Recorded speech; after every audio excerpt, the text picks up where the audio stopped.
Gentlemen, ladies, all of the above, none of the above, been a while since we hydraulicked. Here we got the happy hooker.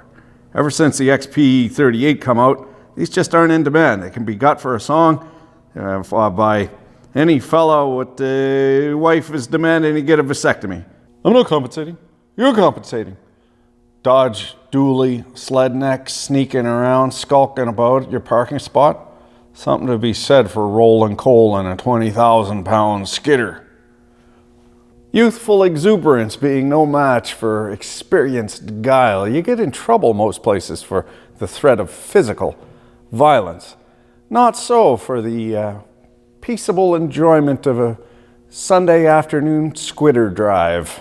You'll be right as rain in a couple days. Bull fucking shit, I says. Squidder. Diesel powered, not in demand, as I said. You can be got for a song. It's a two-man operation now when you got the grapple. Hydraulic grapple is the single-man operation, quite a bit cheaper. So these guys, these old vintage squidders, are not in demand, and you pick them up for less than you buy a old Jeep for. And let me tell you, boy howdy, they are far more adept in the 4x4. And in addition to being cheap like borscht, it's got a very simple confuser on here, single digital. I'm not going to run this right off the hop because we got some lines open. But the digital confuser on this does double duty as the ignition key. Let me show you here. All you got to do, there we go. One little toggle, what makes it run or makes it die on the diesel shut-off solenoid. It's on the other side on the pump. Also, it's got self-diagnostic in that anytime you got a problem, you can see where the problem is by the pool of oil. I get questions like, hey, I got this pump, how do I make a log splitter out of it? That's like saying, hey, I got this 8V92 diesel engine I want to put in my Rabbit. How do I go about it? This system has a transmission. It's a power shift transmission, and in that transmission is a positive displacement pump. A positive displacement pump, which is variable displacement. That makes it a piston swash pump. Further to that, we need to agree on a base lexicon. My lexicon is baser than most, vulgar even.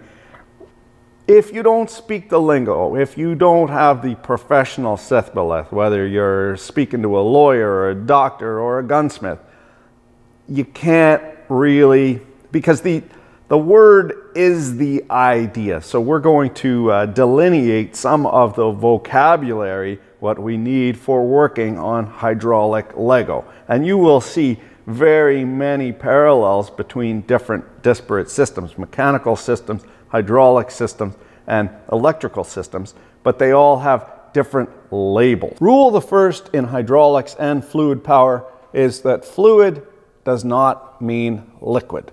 Fluid means a material what conforms to the shape of its container, air. However, air is a very compressible fluid. Makes it very dangerous because everything you work on is a spring-a thing. Hydraulics, not so much unless there's an accumulator. An accumulator is essentially a hydraulic spring backed by nitrogen or air, a gas, a spring. So fluid does not mean liquid, and liquid does not mean fluid necessarily. Secondly, we have positive displacement pumps what create flow. They do not create pressure.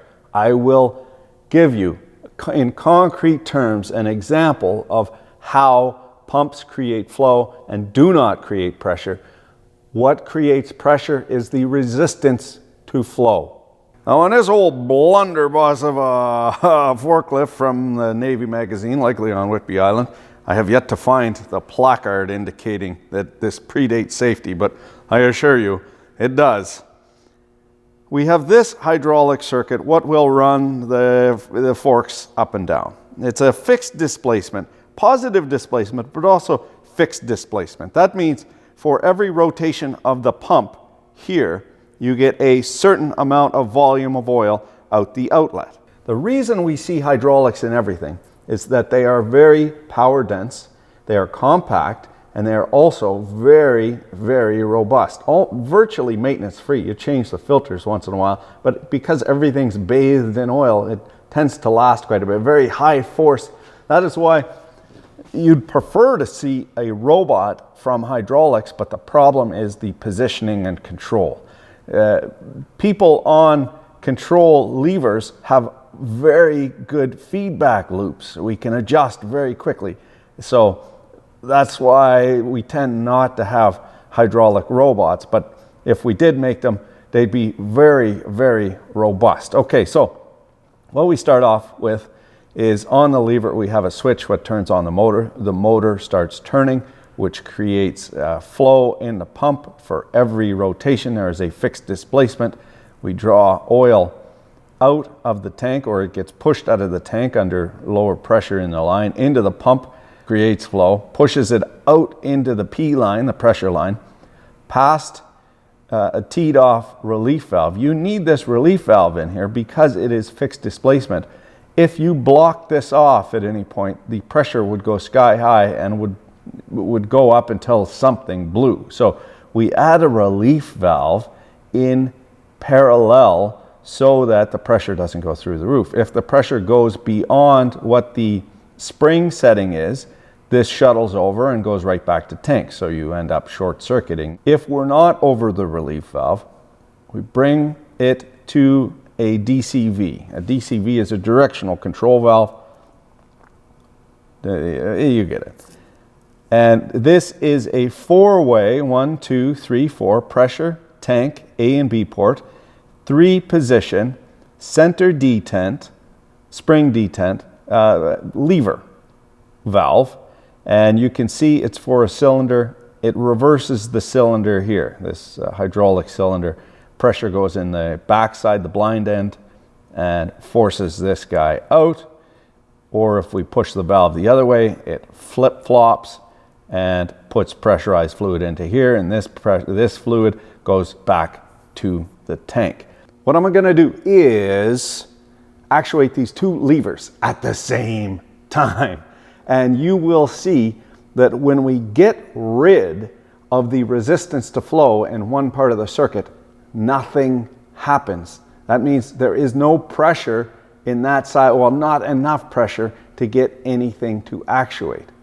So we tilt back, which is difficult to do, high pressure, a lot of resistance to flow.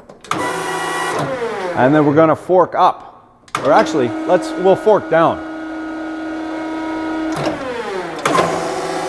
And you'll see that the tilt, because there is no resistance to flow, it doesn't build any pressure and it doesn't move. Tilting back now.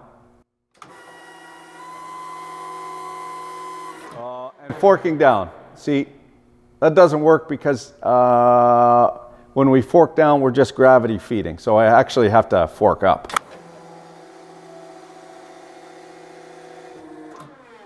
Little stumble at the start gate. This is I forgot this is a single acting cylinder. There's not two ports on this, so we require gravity to force the fluid out. But you'll see, you'll see.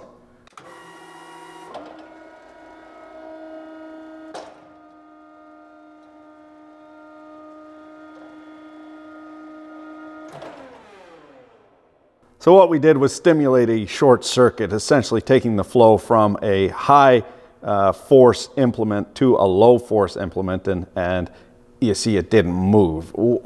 Essentially it looks like this.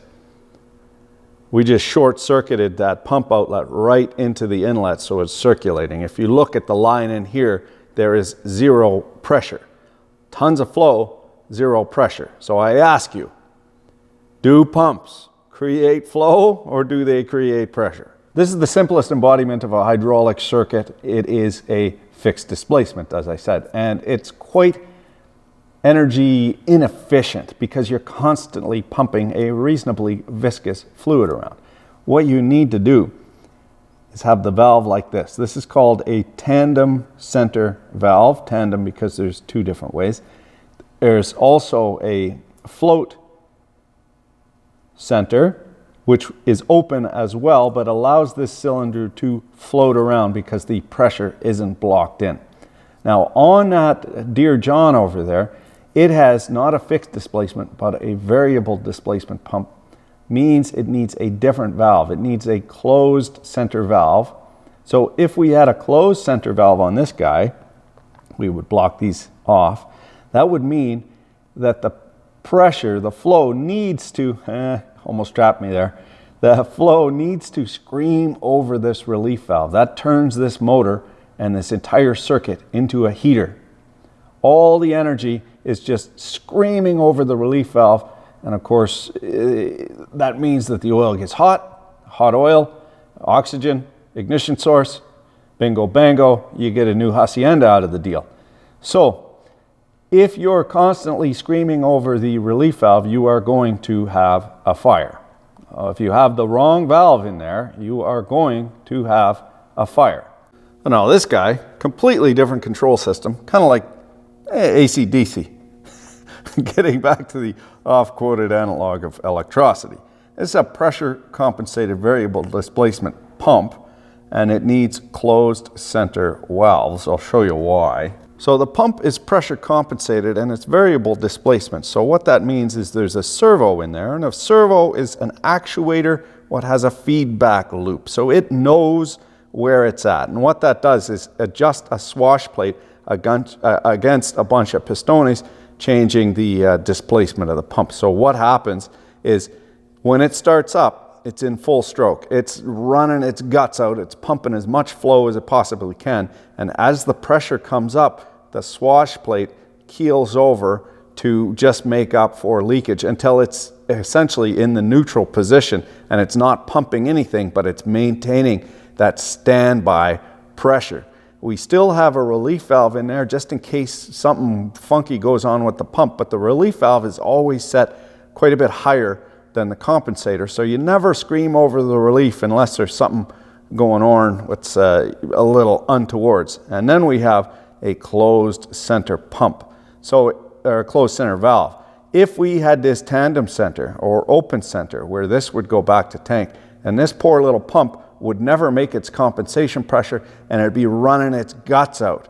It's the opposite of the gear pump in that if we close this off, if we open this up rather, then it becomes super inefficient because it's pumping 100% flow all the time, never coming up to pressure. So essentially this sits at standby pressure until we have some demand on it, drops the pressure off, that brings that servo into more or less full stroke.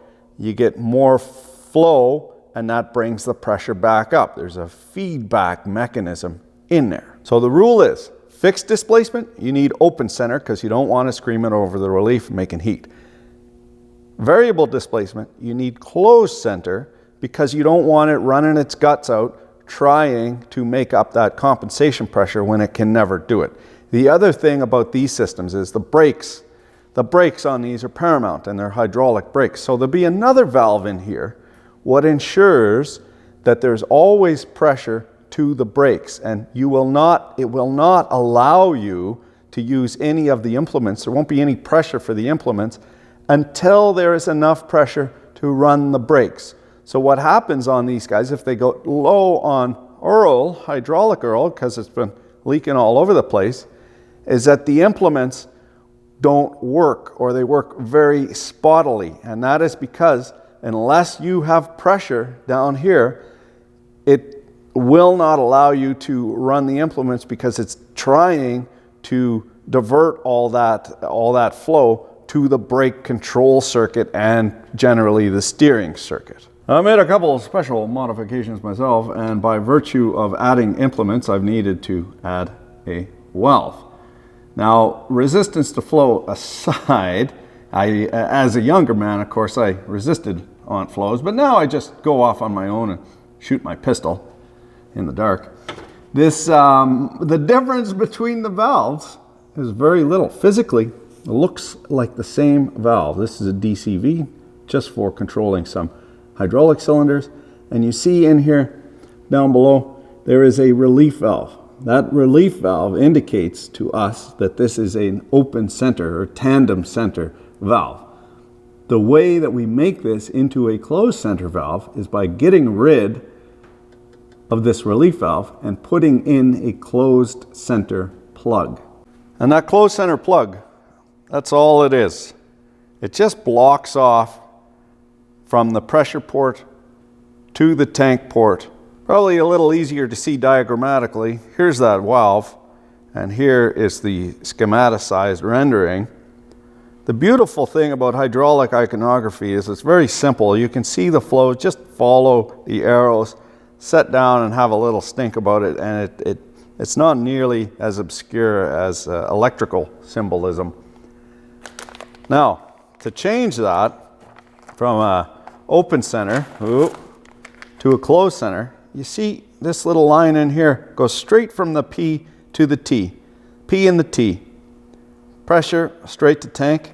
We put this little plug, closed center plug, into that relief valve socket, that SAE relief valve socket, and we close that guy off. It just blocks it off, and that changes it from open center to closed center pluggery, valvery. Firmly in the, it's not a fault, it's a feature column, as older hydraulic systems tend to be self-lubricating.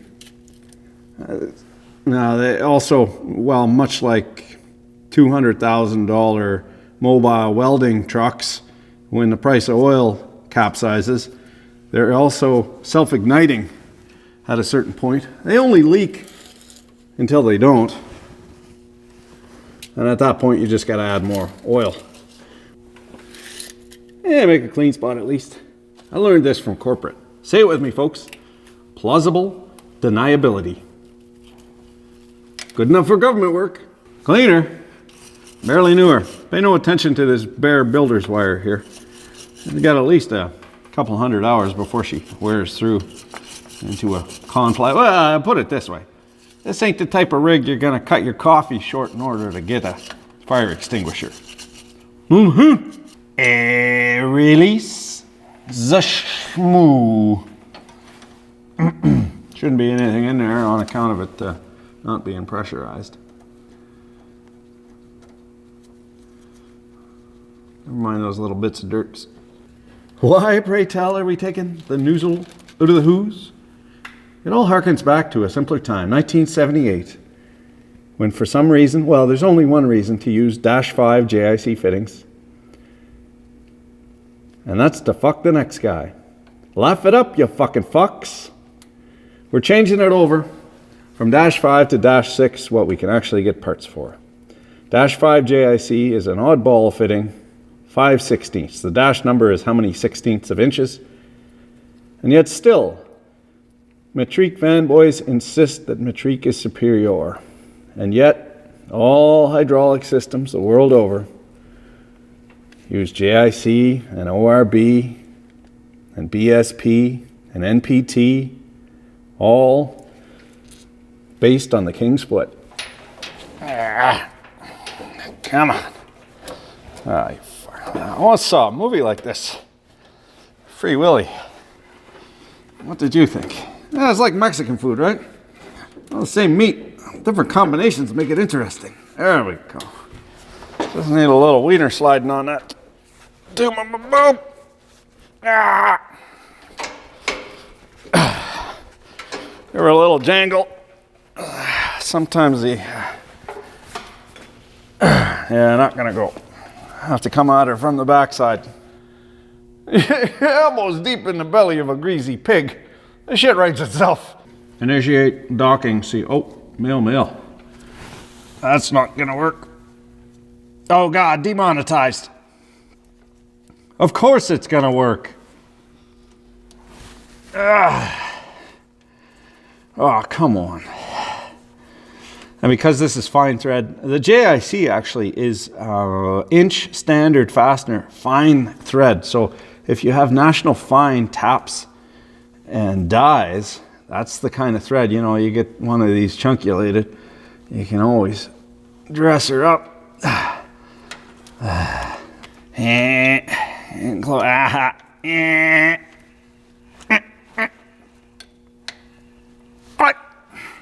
Now we're into the simple task of attaching the additional lines. Of course, for dramatic foreshadowing and reality, I don't have the schematic. I might be able to find the schematic online from the usual scumbags buy them, course, that would take prescience and smarts, neither of which I have in plenty, or going to one of those PDF places what gives your computer the drip. Both seems like non-options to me, especially when I got a brain right full of knowledge. We can sort of confabulate this because the small lines are going to be pressure lines. The bigger lines are going to be low pressure or return lines. There's going to be an A and a B port generally. Here's the valve for the winch that we're teeing off of.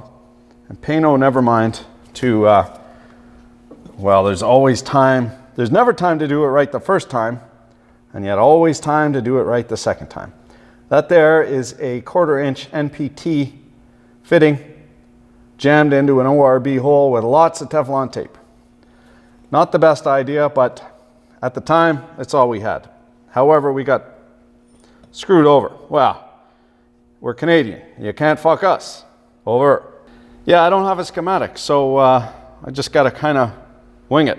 The good thing about this is it's not a gear pump, so the pressure will only go up to pump compensating pressure. That means most of the components in here will be rated for pump comp pressure, so we don't got to worry about a code brown when we turn this on and get a hot bath of oil. I'll show you one thing we should never, ever, well, in addition to stacking dimes behind the pump compensator adjust, we should never, ever, ever do, I'll show you in a second, we're just doing the idiot check. We'll start off on the pressure side. Pressure comes in, feeds into the pressure port of that guy, pressure port of that guy.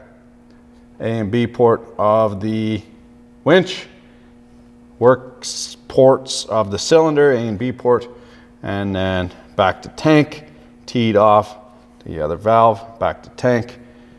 I added a gauge so we can see what it pegs at. And I'm also not buttoning this up. You'll note it's hanging out of the operator's cabin until further notice. Reasons. In the heat of battle, I didn't have one of these closed center plugs, so I made my own out of the relief valve. Probably, I'm going to go ahead and guess, not OSHA approved. However, prudence was otherwise occupied. First time toit, second time. All right. How peculiar. Looks like some welding slag got on the relief ports of that cartridge. Don't know how that happened. And would you look at that? The old partsman shuffle. A little bit too big on the gland end. Not to worry, I got the right one right here. Wait. BM40, BM30. Well, I got the right plug for the wrong valve. So, well, what the fuck was that over there? Not much left to do other than I've checked my idiots twice. I engage your safety pucker. And what's the worst that happens? Death. Avenge my browser history. All right. Diff lock disengaged. Valves in neutral position. Transmission in neutral position. Engaging the digital security measures. And she might give a stutter and a start here because the orbitrol valve on the steering ain't what she used to be. Let me just get my finger on the digital decline here. Contact.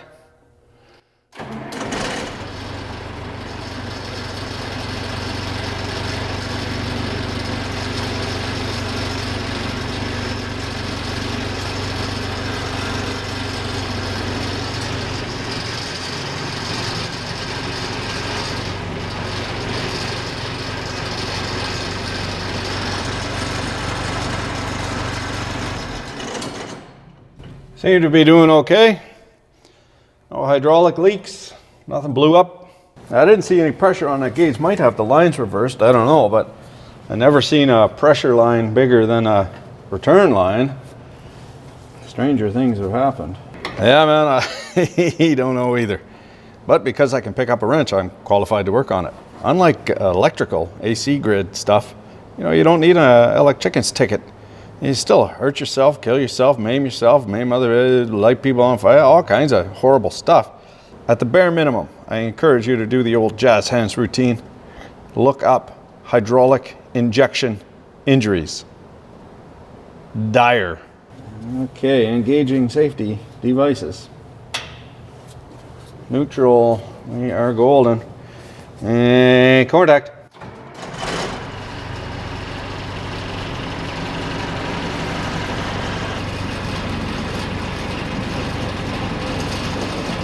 There we go.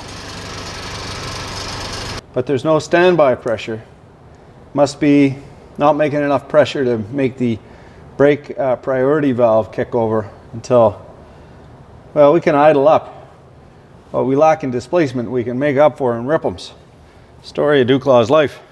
Now, it doesn't pay to be rammy. Many a man has lost a finger for half a millimeter of foreskin, but in this case, I took my time and found the camera all up in a heap there, leaking hydraulic fluid out of it. I think you missed it because the steering gave a jerk.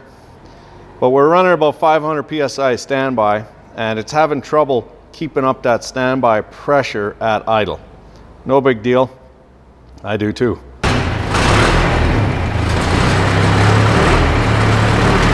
Forks go up, forks go down. Forks go up, forks go down. Forks go up, forks go down.